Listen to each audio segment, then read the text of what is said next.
o que eu vejo é esse povo que fica se preocupando com filigranas, esse povo coando uma agulha e engolindo um camelo. Em vez de reclamar, não vejo esse povo reclamando que o Supremo Tribunal Federal não fez a sua parte ainda e não julgou os grandes corruptos envolvidos na Lava Jato. Ou então esse esquema era uma grande mentira, porque todo mundo que a gente processou na primeira instância envolvia também pessoas poderosas que têm foro privilegiado e que devem ser responsabilizados. E por que eles não estão sendo responsabilizados?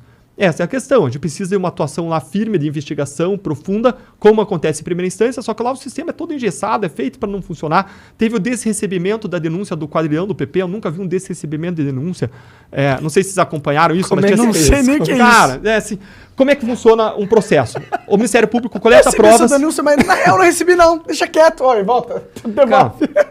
Cara, você num processo, você faz uma investigação, você coleta provas, aí você faz uma acusação formal contra alguém. Essa acusação formal é chamada de denúncia.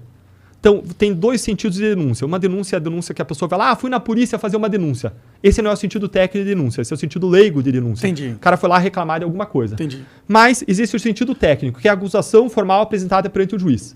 E para começar o processo, essa acusação ela tem que ser avaliada pelo juiz ou pelo tribunal, que diz, olha, tem provas suficientes para a gente começar um processo. E nesse momento, a dúvida favorece a sociedade. O que quer dizer que se você tiver dúvida, você instaura o processo. Lá no final do processo, na hora de julgar, condenar ou absolver, se você tiver de dúvida, você absolve. Mas no momento de começar o processo, se você tiver dúvida, você favorece a sociedade e você começa o processo. Então, lá no Supremo Tribunal Federal foram feitas várias acusações e várias não foram recebidas com o argumento de que não tinha prova de corroboração, ou seja, você tinha a palavra do delator e você não teria prova confirmando.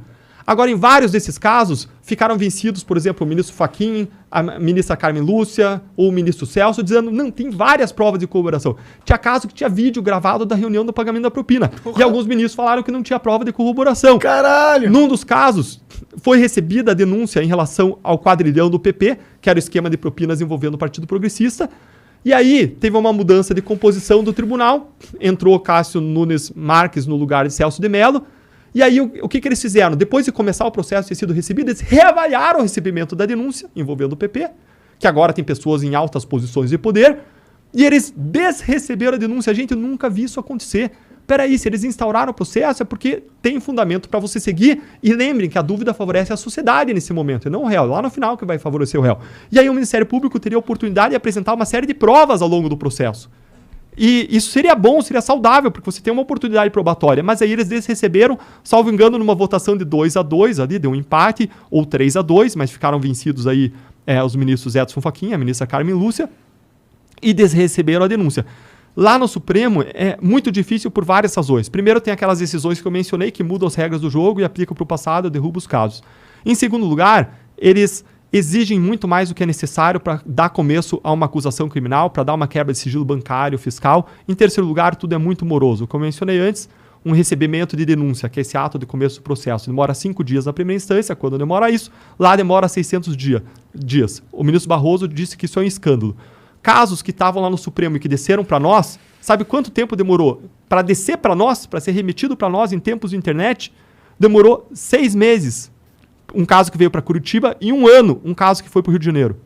Gente, para remeter um caso, bota no correio e em 2 dias está lá. 6 meses a 1 ano, favorecendo prescrição, morosidade. Gente, é um absurdo, isso é um escândalo. Um jornalista que fez uma matéria sobre isso falou, dava para ir dezenas de vezes no lombo de um burro para Curitiba esse caso nesse período de tempo. É absurdo isso. É absurdo.